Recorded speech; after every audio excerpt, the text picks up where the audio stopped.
Olá, bem-vindos ao nosso boletim informativo aí de soja e milho, onde a gente vai trazer para vocês o que aconteceu nesse mercado do dia 27 de novembro. O mercado que foi ajudado pela desvalorização do dólar internacionalmente falando, isso porque dentro do Brasil nós tivemos um movimento inverso, com forte valorização, mas aí por uma questão muito mais política dentro do Brasil. Então fique com a gente para entender o que aconteceu nesse mercado e como ele se movimentou. O mercado continua tendo fatores que pressionam os preços para baixo. Com relação à divulgação de Trump, que pretende taxar México e Canadá nas importações, e a taxa adicional para a China, é um dos fatores que vai continuar precificando ou pressionando esse mercado para baixo pelas próximas semanas. Além disso, as boas condições de safra aí na América do Sul, com boas previsões climáticas aí até metade de dezembro, também são fatores que pressionam o mercado para baixo. Mas hoje, de forma um pouco mais específica, nós tivemos a queda do óleo de soja, que caiu 4,37%, ocasionado com relação a uma ameaça da Arábia Saudita de reverter a política de limitar a produção de petróleo. Sendo assim, se a produção aumenta, os preços do petróleo caem automaticamente, afetando também o óleo de soja. Por isso, nós vimos, por exemplo, o óleo de soja cair 4,32% e o petróleo caindo na faixa de 1% durante o dia. No milho, então, além da questão da queda do petróleo, nós também tivemos a questão do aumento da produção de etanol em 0,80%, mas acabou gerando um estoque maior, com aumento nos estoques de 1,32%, ou seja, produziu-se mais, mas consumiu menos, aumentando assim o estoque. Então, esses são os fatores aí que ajudaram o mercado a ficar pressionado mais para baixo. Lembrando que as condições lavouras e essa questão de Trump é algo que ainda vai decorrer por muitas semanas. Mas o mercado teve um fator positivo hoje, que foi com relação à queda do dólar de forma internacional, não dentro do Brasil, já que no Brasil nós vimos a valorização. Mas falando do dólar internacional, ele caiu hoje quase 1%, o que favoreceu com que o mercado buscasse uma posição maior de compras em Chicago. Nós também vimos pelo terceiro dia seguido, no mercado de soja, os fundos com compras técnicas, ou seja, reduzindo a posição vendida de soja.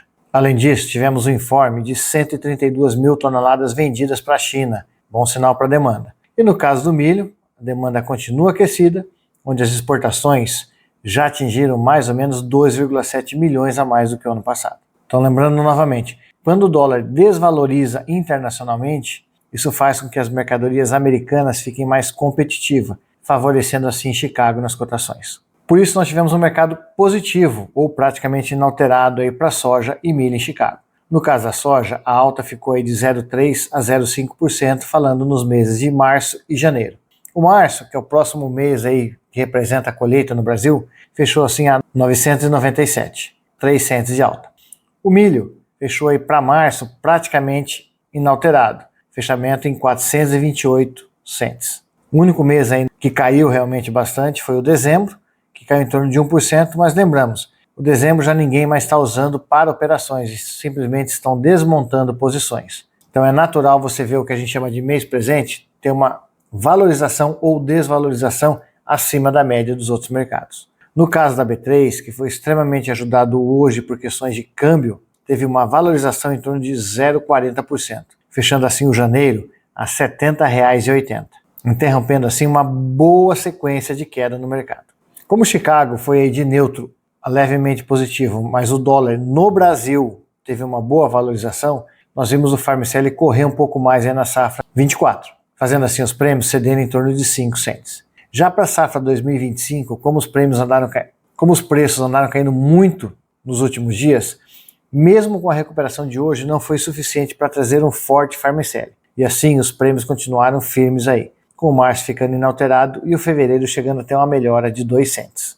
Com a forte alta do dólar dentro do Brasil, que a gente vai falar já para vocês, nós observamos uma valorização nos preços, por exemplo, do milho, que chegaram a subir em torno aí de mais ou menos R$1 no porto, e na posição interior, na faixa aí até de R$1,50, dependendo da praça. Altas essas que representaram mais ou menos de 1 a 2% no produto.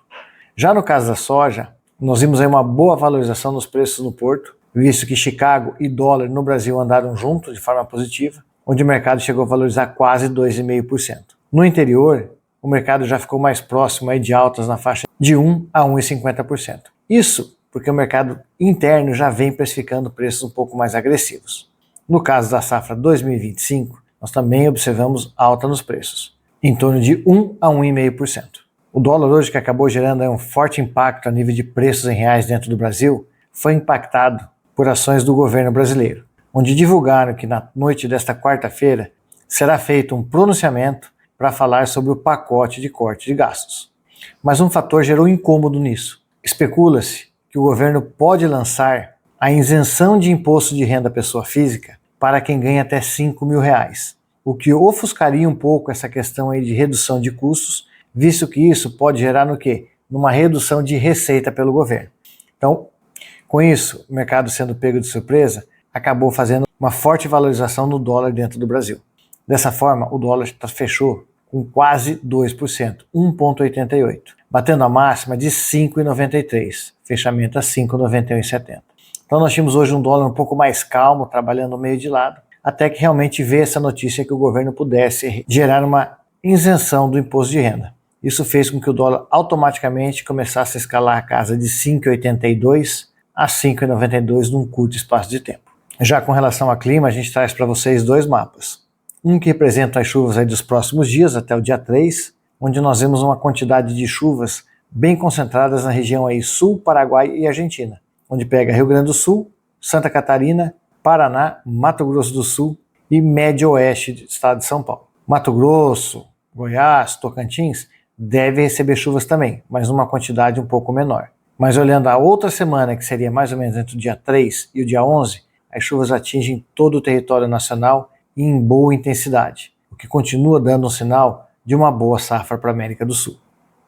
O mercado hoje trouxe para nós uma volatilidade diferente, né? Nós tivemos o dólar internacionalmente caindo, o que ajuda obviamente nas cotações de Chicago.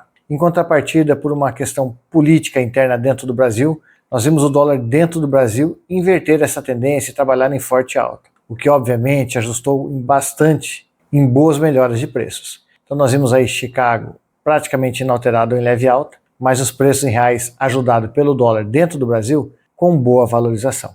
Obviamente que temos ainda bastante coisa para acontecer para definir a safra nesse ano, mas até o momento ela vem ocorrendo de uma forma positiva, com bom desenvolvimento até o momento e ainda boas perspectivas de chuvas.